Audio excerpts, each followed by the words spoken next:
വാങ്ങിക്കോ.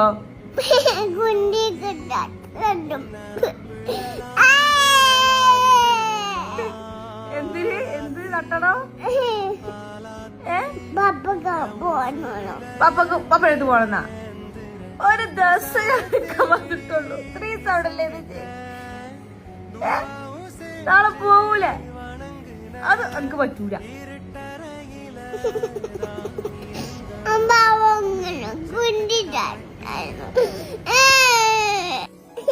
ഇത്ര ദിവസം ചോദിക്കുന്നേ ഇനി വരച്ചു പപ്പ കഴിഞ്ഞിട്ട് ഇല്ലാന്നറി പപ്പ വേണാ? പോയിക്കോടി പപ്പന്റെ കൂടെ. നാളെ പോവല്ലോ അങ്ങോട്ട്. ഈ സ്ഥലം നിൽക്കായ്ക്കൂല.